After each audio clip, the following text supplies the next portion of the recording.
Welcome students. 12th standard ஸ்டூடெண்ட்ஸுக்கான commerce public exam பார்த்தீங்கன்னா Tuesday நடக்க போகுது. எல்லாருமே நல்லா ப்ரிப்பேர் பண்ணின்னு இருப்பீங்க. எல்லாருமே நல்லா படிங்க. இந்த வீடியோவில் பார்த்தீங்கன்னா previous year commerce public exam கேட்ட ஒரிஜினல் கொஷின் பேப்பரை தான் இந்த வீடியோவில் டீட்டெயிலாக பார்க்க போகிறோம். வீடியோ ஸ்கிப் பண்ணாமல் ஃபுல்லாக பாருங்கள். தொடர்ந்து நம்ம சேனலுக்கு சப்போர்ட் பண்ணுங்கள், சப்ஸ்கிரைப் பண்ணி வச்சுக்கோங்க. மறக்காமல் நம்ம சேனலோட வாட்ஸ்அப் குரூப்லேயும் வந்து ஜாயின் பண்ணுறங்க. வாட்ஸ்அப் குரூப்போட லிங்க் பார்த்தீங்கன்னா டிஸ்கிரிப்ஷனில் இருக்குது. அதை தொட்டு நம்ம வாட்ஸ்அப் சேனல்லையும் ஜாயின் பண்ணிக்கோங்க. ஃபஸ்ட்டு பார்த்தீங்கன்னா ஒன் மார்க்ஸ் பொறுத்த வரைக்கும் உங்களுக்கு 21 மார்க்ஸ் கேட்பாங்க. இதில் 51 மார்க்ஸ் கிட்ட நீங்கள் வந்து புக் பேக்கில் இருந்தே எதிர்பார்க்கலாம். ஃபஸ்ட்டு புக் பேக்கில் இருக்க 1 மார்க்ஸை தெளிவாக படித்து முடிங்க. ப்ரீவியஸ் இயர் கொஷின் பேப்பர் எல்லாமே டவுன்லோட் பண்ணி பாருங்கள். அந்த கொஷின் பேப்பரில் இருக்கிற 1 மார்க்ஸ் எல்லாத்தையும் பார்த்தீங்கன்னா நல்லபடியாக கோ த்ரூ பண்ணி முடிங்க. அப்படி நீங்கள் பண்ணிங்கனாலே நிறைய 1 மார்க்ஸ் பார்த்தீங்கன்னா உங்களுக்கு ஸ்ட்ரைக் அவுட் ஆகும். நீங்கள் 1 மார்க்ஸ் எல்லாத்தையும் படிச்சுட்டு இதில் ஒரு டெஸ்ட்டு எழுதி பார்க்குற மாதிரி கூட உங்களுக்கு ஒரு எக்ஸ்பீரியன்ஸ் கிடைக்கும். அதனால் 1 மார்க்ஸ் எல்லாத்தையும் படிச்சுட்டு கொஷின் பேப்பரை டவுன்லோட் பண்ணி அந்த கொஷின் பேப்பரில் இருக்கிற 1 மார்க்ஸ்லாம் உங்களுக்கு தெரியுதா அப்படின்னு செக் பண்ணி பாருங்கள். நெக்ஸ்ட்டு பார்த்தீங்கன்னா 2 மார்க்ஸ் பொறுத்த வரைக்கும் என்ன கேட்டிருக்காங்கன்னா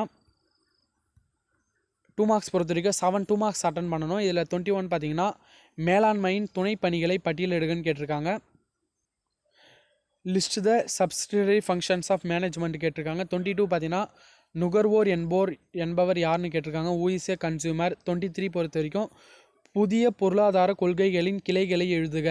ப்ரீவியஸ் இயர் கொஷின் பேப்பர்லேருந்து கொஷின்ஸ் வர நிறைய வாய்ப்பு இருக்குது. அதனால தான் பார்த்தீங்கன்னா உங்களுக்கு நான் 2024 நடந்த கொஷின் பேப்பரை பார்த்தீங்கன்னா டீட்டெயிலாக இந்த வீடியோவில் நம்ம பார்க்குறோம்.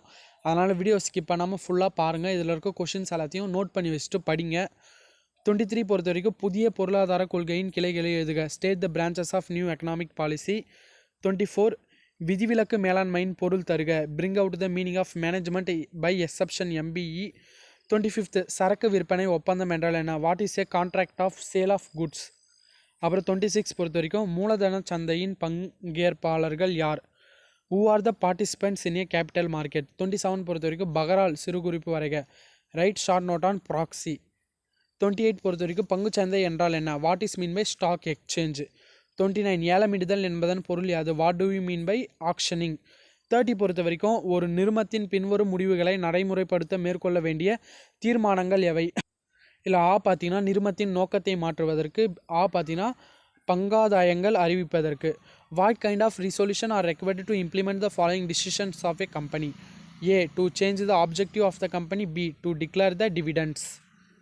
இதெல்லாம் வந்து பார்த்தீங்கன்னா 2 மார்க்ஸ் கொஷின்ஸ். இந்த கொஷின்ஸ்லாம் பார்த்துக்கோங்க. நெக்ஸ்ட்டு 3 மார்க்ஸ் கொஷின்ஸ் பார்த்தீங்கன்னா 31 நிதி சந்தையின் பொருள் தருக. Give the meaning of financial market கேட்டிருக்காங்க. 32 பொறுத்த வரைக்கும் மேலாண்மை மேனேஜ்மெண்ட்னா டிஃபைன் பண்ண சொல்லியிருக்காங்க. 33 சந்தையிடுகையின் நோக்கங்கள் யாவை. What are the objectives of marketing. 34 பொறுத்த வரைக்கும் மாற்றுச்சீட்டின் சிறப்பியல்புகளை கூறுக. What are the characteristic of a bill of exchange அது கேட்டிருக்காங்க. 35 நியல் இயக்குனர் என்பவர் யாரை அழைக்கிறோம். ஹூ இஸ் ஏ ஷேடோ டைரக்டர்னு கேட்டிருக்காங்க. 36 தொழில் முனைவோர் மற்றும் மேலாளர் இவர்களை வேறுபடுத்தி காட்டுக. அவங்களே பார்த்தீங்கன்னா 3 பாயிண்ட் கேட்டாங்க. 3 பாயிண்ட்னா நீங்கள் 3 பாயிண்ட் எழுதுனா போதும்.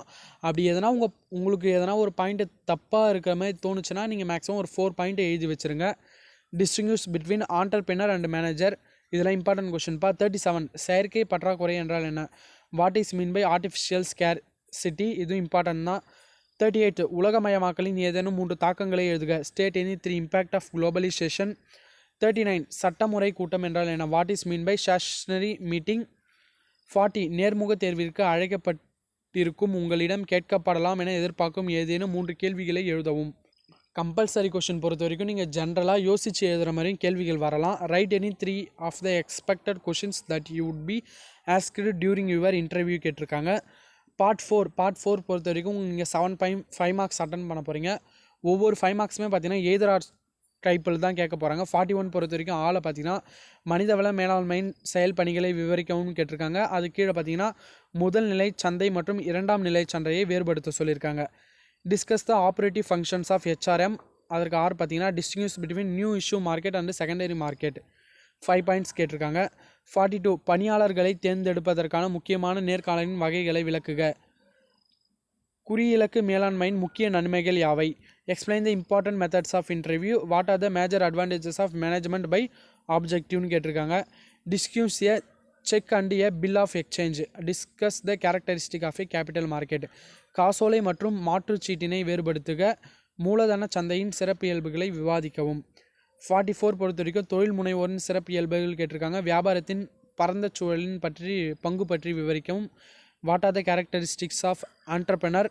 Discuss the role of micro environment factors of business கேட்டிருக்காங்க. நெக்ஸ்ட்டு 45 பொறுத்த வரைக்கும் பணச்சந்தை மற்றும் மூலதன சந்தை இரண்டிற்கும் இடையான வேறுபாடு. நுகர்வோரின் பொறுப்புகள் யாவை? வேறுபாடு வர கேள்வி எல்லாமே டிஃப்ரென்ஸ் வர கேள்வி எல்லாமே இதில் இருக்கிறத பார்த்துக்கோங்க.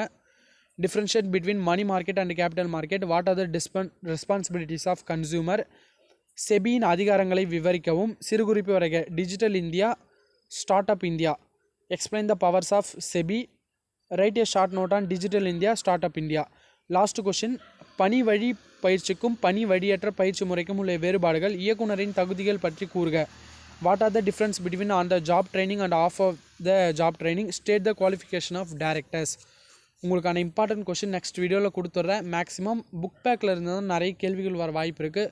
ஃபஸ்ட்டு புக் பேக்கை தெளிவாக கம்ப்ளீட்டாக படித்து முடிங்க. ப்ரீவியஸ் இயர் கொஷின் பேப்பர் எல்லாத்தையும் நல்லா கோத்ரூ பண்ணுங்கள். அதுலேருந்தே உங்களுக்கு கன்ஃபார்ம் ஒரு ஐடியா கிடைக்கும். Okay students, thank you.